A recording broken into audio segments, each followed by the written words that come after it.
दोस्तों नमस्कार। आयुर्वेद गुरु में आपका स्वागत है।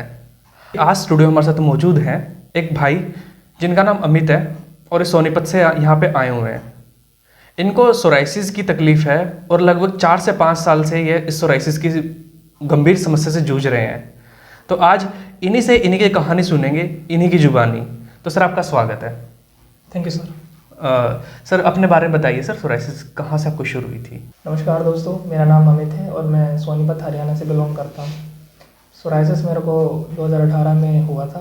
पहला स्पॉट मेरे को कान के बैक साइड से हुआ था और उस टाइम में मेरे को नहीं पता था। उस टाइम मैं बिल्कुल इसको हल्का सा रफ कर लेता था और फिर धीरे धीरे ऐसे स्पॉट मेरे को बॉडी पे बढ़ते गए और फिर मैंने इसको डॉक्टर को चेक कराया तो उन्होंने मेरे को इंट्रोड्यूस कराया कि सोराइसिस। तो मैंने इसको नॉर्मल इन्फेक्शन समझ के कि स्किन डिसीज़ होती हैं और भी बहुत सारी, ये होगा, हो जाएगा ठीक दवाइयों से।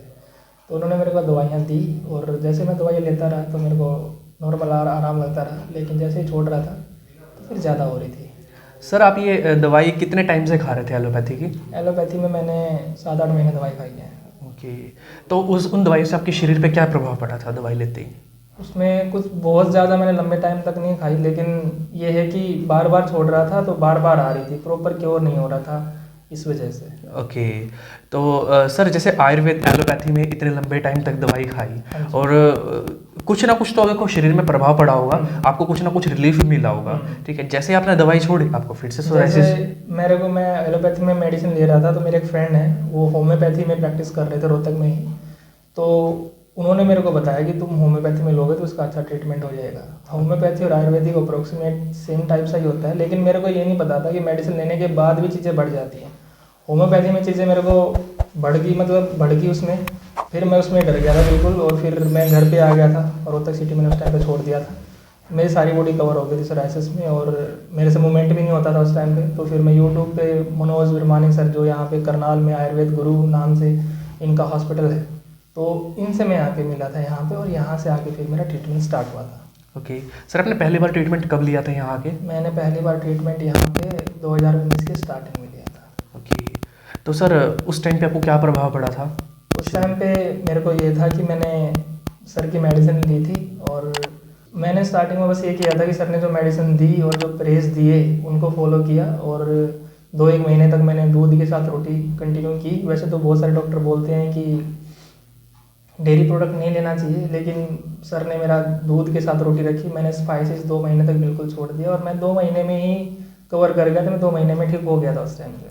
ओके, तो सर फिर उसके बाद दोबारा कब आए आप? 2019 के बाद? 2019 के बाद मैं आया था, 2020 में आया था शायद। ओके, एक साल ठीक के है करीब आया था जी। तो उस टाइम आपका विरेचन हुआ था उस टाइम भी? उस टाइम विरेचन मैंने यहाँ पे नहीं लिया था। विरेचन मैंने वहाँ पे खानपुर हॉस्पिटल है, मैंने वहाँ पे विरेचन लिया था, लेकिन मैंने 2 बार विरेचन लिया था तो अच्छे रिजल्ट आए थे उसके। ओके, तो सर जैसे आपने अपनी बातचीत में बताया था तो सर आपको दोबारा भी सोराइसिस हो गई थी। हाँ। वो क्या कारण थे जो दोबारा सोराइसिस हो गई? दोबारा सोराइसिस होने के कुछ ना, मैंने अभी तक सर से मैं अभी तीसरी बार ट्रीटमेंट ले रहा हूँ और 2 बार मैं क्या हुआ कि मैं 10 महीने ठीक रहा। मैंने फिर जैसे ही मैं ठीक हुआ 2 महीने मैंने लंबी दवाइयाँ भी नहीं खाई, 2 महीने दवाइयाँ खाई, प्रॉपर ठीक हो गया।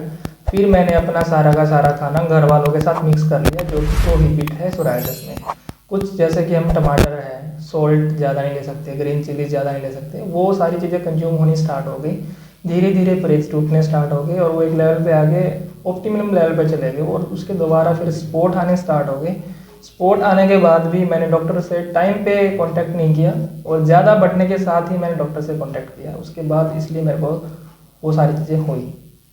ओके, सर अभी आपने बताया डाइट के बारे में कि आपने दूध और रोटी के साथ दूध और रोटी आपने ली, ठीक है। सर आप उसके बारे में क्या कहना चाहेंगे? जब आपने, क्योंकि एलोपैथी में जब आपने सुना कि डायरी प्रोडक्ट्स नहीं लेने और सर ने आके रिवर्स कर दिया, उस टाइम पे आपने क्या सोचा था इस बारे में? एलोपैथी में तो वो बहुत कम, वो तो बस थोड़ा बहुत लाल मिर्च वगैरह का ही बताते हैं, लेकिन और भी बहुत सारे डॉक्टर हैं जो होम्योपैथी और आयुर्वेद में भी बोलते हैं कि आप डेयरी प्रोडक्ट्स को बिल्कुल ही बंद कर दो।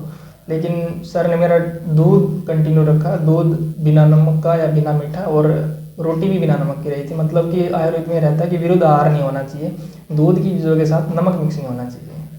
कि सर जैसे अभी क्या है, आपने एलोपैथी में दवाइयाँ खाई हैं, आयुर्वेदा में आए, फिर आप दोबारा आपने फिर पंचकर्मा कहीं से करवाया, फिर दोबारा आप आयुर्वेदा में आए हो।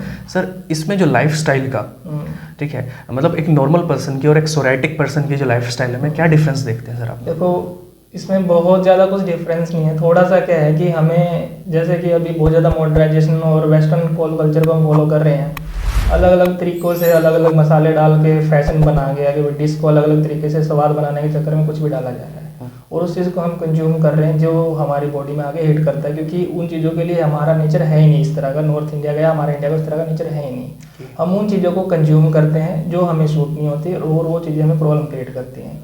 अगर हम अपने हेल्थ को, जैसे हमारे इंडिया का पहले का नेचर रहा है 10 से 20-25 साल पीछे का, नॉर्मल घर का खाना खाते हैं और विरुद्ध आहार ना करें और प्रॉपर टाइम पे फ्रेश अप हो जाएं, प्रॉपर टाइम पे सोएं, स्ट्रेस नहीं लें और सोने का, खाने का, पीने का, इन चीज़ों का फोकस अच्छे से ध्यान रखें तो सोराइसिस नहीं होता है, कोई भी डिसीज़ नहीं होगी।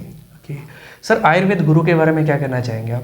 आयुर्वेद गुरु के बारे में मैं ये कहना चाहूँगा कि यहाँ की जो मेडिकेशन है और सर का जो ट्रीटमेंट है, सर जो रूट कोज पे काम करके मतलब जो प्रॉब्लम है कि पहले तो वही हुआ क्यों है, रीज़न क्या क्या रहे हैं, क्योंकि मेन चीज़ क्या है, आयुर्वेदा का काम है ही ये कि रूट कोज पे काम करता है और पहले रूट कोज को जानेंगे कि भाई हुआ क्यों, उसके बाद मेडिसिन। तो सर पहले रूट कोज को फोकस करते हैं और उसके बाद मेडिकेशन करते हैं। सर जो ये वीडियो देख रहे हैं और भी सोराइसिस के पेशेंट हैं, आप उनको क्या मैसेज देना चाहेंगे? जितने भी सोराइसिस के पेशेंट हैं, मैं सभी को ये मैसेज कन्वे करना चाहूँगा कि अगर आपको सोराइसिस है तो पहले तो टेंशन लेने की ज़रूरत नहीं है। इस दुनिया में कोई भी बीमारी है, अगर आपकी विल पावर स्ट्रॉन्ग है तो आप हर एक चीज़ को फाइट कर सकते हो, नहीं तो आप बुखार में भी आपको कुछ भी हो सकता है। और आयुर्वेद गुरु के बारे में कहना चाहूँगा कि यहाँ का स्टाफ, यहाँ के डॉक्टर, यहाँ की टीम बहुत ज़्यादा केयरिंग है और बहुत ज़्यादा सपोर्टिव है। आप यहाँ पे आके डॉक्टर से मिलोगे तो आपको यहाँ पे आके फील होगा कि नहीं, मैं यहाँ पे आके प्रॉपर ठीक हो सकता हूँ। ओके दोस्तों, आज स्टूडियो हमारे साथ मौजूद थे अमित जी।